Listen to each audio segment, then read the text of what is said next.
ahead. A couple of things just picking up on the chairperson's business and the information you have included in the packs.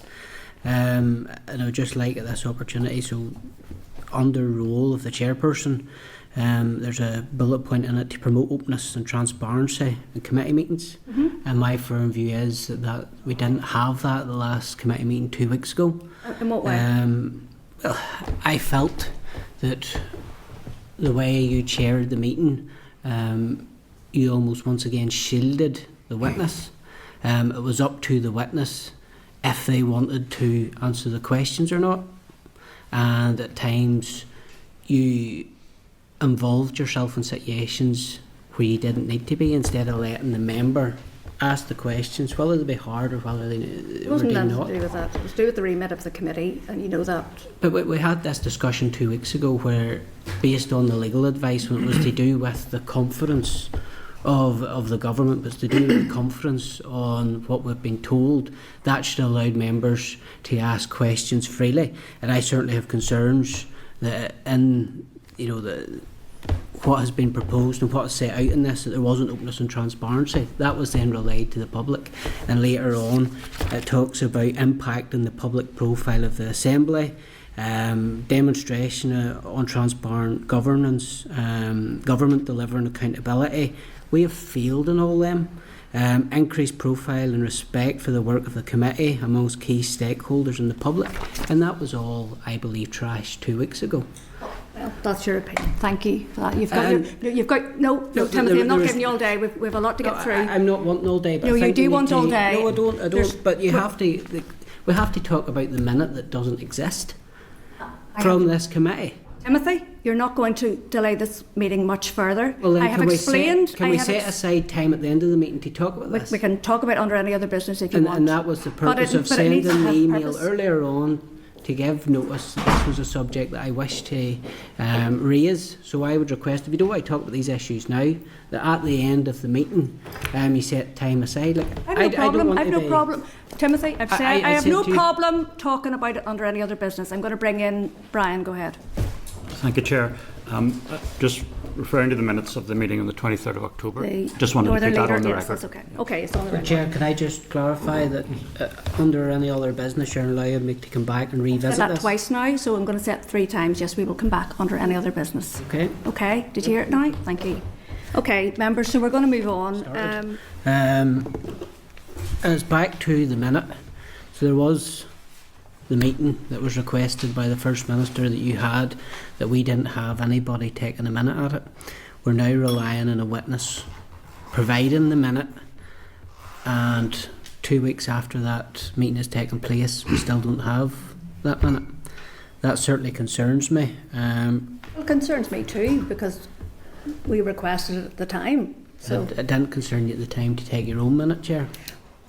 well, I was having the meeting. It would be up to others. How can I engage in? Anyway, keep going. That's fine. Keep going. On the 25th of October, an Assembly spokesman told the newsletter, I'm quoting here, the committee has not yet received the minutes of the informal meeting held on Wednesday of this week, but has submitted a request for them to the Executive Office. Yes. What role does the committee have in that, or is it a case of, because you're the chair, is that a decision you take with the vice chair, or is that a decision you take on your own to represent the committee and put in such requests? I'm trying to understand here the role of the committee and the role of the chair in this, because it brings me on to some other points. So at no point should the committee have been asked if that was the agreement of the committee, or you to get approval? No, I don't think we need to get the approval. There would have been an expectation that we would have received them, and whenever there was public interest in it, then that's whenever the officials then requested those. Are you trying to say that we shouldn't have requested them now? No, I'm a member of the committee, and I feel that there has been a number of decisions taken over the last couple of weeks, namely the private meeting with a witness and requesting the minutes that the committee has no knowledge of, essentially, that this is decisions you have taken yourself. No, I haven't taken them myself. I've taken them under the advice and in partnership with the officials here at the Assembly. I haven't acted unilaterally on any matter. and it's always been with advice and in line with procedure. Go ahead. Chair, was it a fairly brief meeting? Yes. Well, could officials under this committee not produce a minute from it if it was quite brief meeting? You know, You can't produce something 2 weeks after. No, but can a minute of the meeting not be produced? Well, the way it is transpired is that the First Minister, under the Ministerial Code, is required to record meetings, right? So she isn't necessarily required to provide them to us as a committee, but we have asked them so that we can furnish them to all the committee members, okay?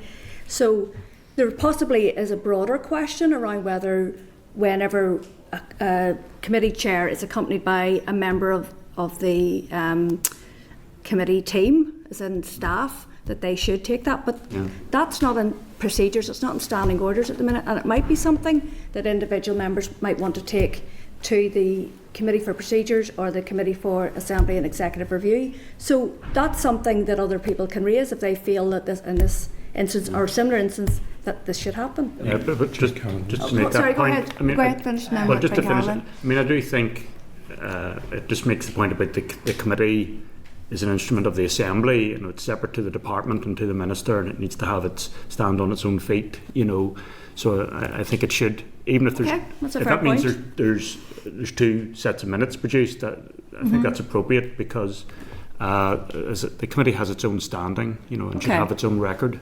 That's a fair point. That's a fair point. Go ahead, Carol. It's not on this issue, Paula, so if you want to wait until this is finished. Okay, go ahead. Yep.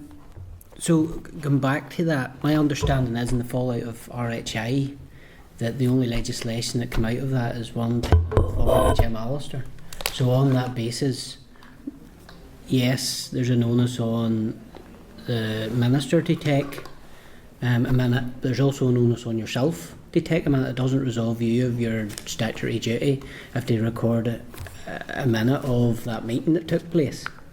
And that's something that seriously concerns me. And I've just addressed that. If it concerns you, then maybe it's something that you should seek to engage with the Procedures Committee around a change in standing orders. And 2 weeks ago, prior to the meeting commencing, the committee meeting, I did say that I felt with you going to that meeting it compromised your position to chair that meeting because it was with somebody of a political nature, a witness of a political nature. I would like to put forward a proposal today that if such instances arise in the future, that you would seek permission from the committee to do that, because there's obviously been a lot of kickback. It has damaged public perception of the committee, it's damaged public perception of Stormont, of how that has happened. Well, I would push back quite a bit, Timothy, because it's you that has been creating a lot of the false narrative around this and trying to well, the fact that you didn't turn up to that meeting in Derry. You then tried to insinuate that it wasn't recorded when it was recorded. You then said that we had to submit questions. The clerk sent out an email to say that that wasn't necessarily the case. You didn't go and correct the public record on that, so you just left it hanging. That so there's been that. There's been your misogyny to me at the last meeting that was called out. There has been the appalling treatment to Kelly Turtle that you still have not apologised for. There's been abuse of other. So the fact that you are creating this narrative out there in the public domain around your treatment, we as the committee were working very collegiately. Now, we are of all different political viewpoints on things, but at the end of the day, it is our role to work together as a committee to hold the First Minister and Deputy First Minister, their departmental officials, arm's length bodies to account. You're not here to hold me to account. There are other avenues that if you have a problem with how I've chaired this meeting, you can explore. Is that the way you would rather I went? Instead of having these out in committee, you would rather I have no go problem, but I I think that you're just trying to drag this out just for grandstanding and for your own, it's not, and for your own form of political point scoring. I would disagree, and I push back strongly as well, because I feel that you've tried to sweep this issue under the carpet. But there's nothing to sweep under the carpet. I have been transparent with all of this. I have not held any information back. Where's the email trail? So we've got... Well, that was not my doing, and I have asked the assistant clerk why that was in terms of date. I had nothing to do. I have no role in terms of what was out in the committee packs. Well, no role at all. you will The clerk remember does not, 2 weeks ago the that clerk I did does ask not for the work to timestamp. me. The clerk does not work to me. I do not see the information for it sent out. He worked to this committee. So the fact that it went out without a date stamp has nothing to do with me. Well, as chair of this committee, will you ensure that the information has been requested? I asked the clerk at the meeting 2 weeks ago to ensure that happened, and I don't know why that hasn't happened. He's not here today. He has not been in work for a number of the days. I have not had an opportunity since the committee pack came out to ask him why that was the case. Well, will you ensure that for next week's papers, once again No problem, reiterate yes. that If he's that's in back it? and All find the out. correspondence that has taken place between yourself, the Dallo, yourself I never and the clerk? never engaged with the Dallo. I never engaged with the First Minister. I never engaged with anybody. I engaged with the clerk who does all the work. It's important to have this information put out, transparent in the public domain, and I hope you as chair will ensure that that's done. I still would make the point that I would like a proposal put to the meeting that if there is somebody of political nature that's a witness to this committee, requests a meeting of such nature that this committee is informed prior to you agreeing to go on. Well, I explained last week why the timing was very difficult and why that was the only opportunity to get it out. I feel that I've answered this enough. There is nothing, I haven't done anything outside my roles and responsibilities as the chair of this committee. And if people had have, and to pick up on Brian's point, Brian, I appreciate that you think that there's maybe some questions that weren't answered, but I crafted my questions in such a way that they related to the work of this committee so I could ask them. So, and then whenever Harry's questions weren't in relation to it, I said, could you please couch it in relation to the Executive Office Committee? You've had days with that legal advice to think about how the questions should be crafted. And I did craft mine No, you all didn't. around Yours the were for ministerial code. Yours were for the Assembly Commission. And then you did get the answers back. Mine were for, we had the First Minister here in front of us. It was all about a The confidence Standards piece. Commissioner is about the Ministerial Code. Go ahead. There has been a proposal. Okay, there has been a proposal. So, Okay. Chair, but however, may I caveat that proposal? There will be certain times, for example, if there's a ministerial statement, that there won't be time. Sometimes ministerial statements can be at short notice. The Minister will seek to meet the committee chair or vice versa. So there won't always be time to seek agreement from the committee Thank you, Harry. to meet with the Minister in those areas. There'll not be a witness at that stage. Whereas this is all about a witness coming to the committee. Well, So the proposal is solely in relation to witnesses coming to the committee. but I think what you haven't allowed the context for this in terms of all the stuff that you've been briefed from the media is that this was a very particular set of circumstances. This would have been the only time that I would have had to go and have a meeting at her request, not my request, and not of my didn't initiate any of it, was because of the unique nature of the blurring of lines, to use the First Minister's terms, around her roles and responsibilities as the Northern leader, and we had our own legal advice in that regard. So very short, perfunctory meeting, and for people to try and insinuate that in any way, and I think that the fact that she asked for the legal advice would show that I didn't give it to her, didn't speak to it, and also the fact that her first question she was taken aback by it would show that I had not in any way shown that I was going to be lenient. So.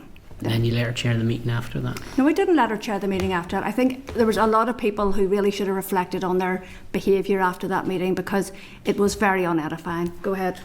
Well, you just used the word that I wanted to use. It was extremely unedifying, and I suppose we all need to learn lessons from it. And I suppose, Chair, you too, probably in reflection, may not have gone to that meeting when you realise, the level of scrutiny that the public made on going to see the witness prior to the meeting.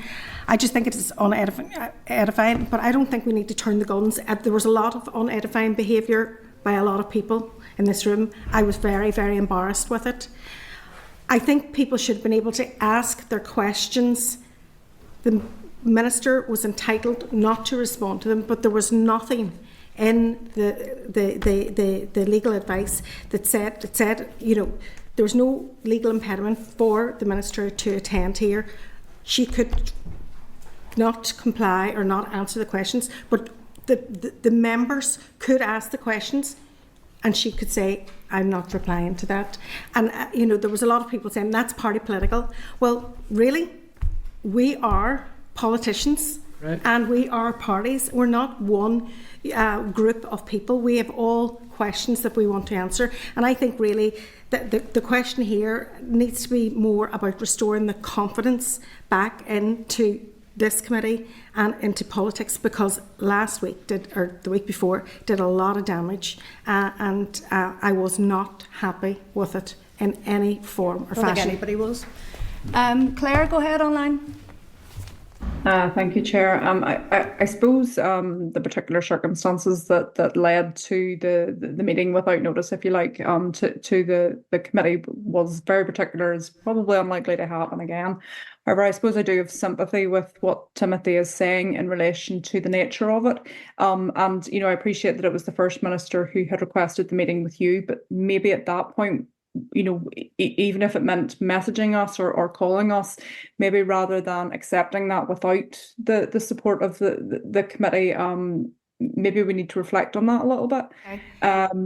And maybe, you know, just given the nature of it, because, you know, really what was the purpose? And that's not for you to answer, Chair. That's for the First Minister, I suppose, to answer.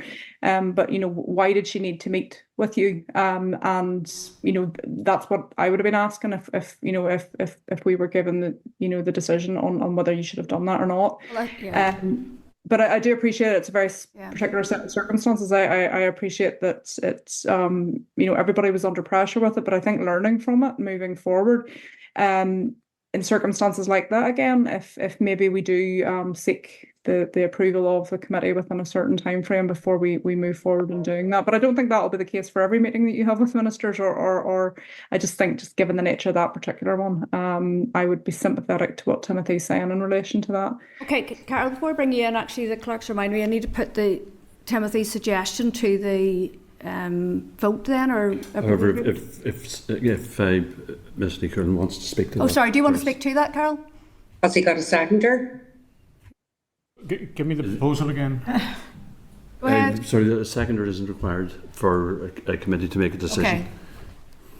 Okay. Okay, the proposal is that before the chair would meet a witness of a political nature who's coming to this committee, that they seek prior agreement from the committee.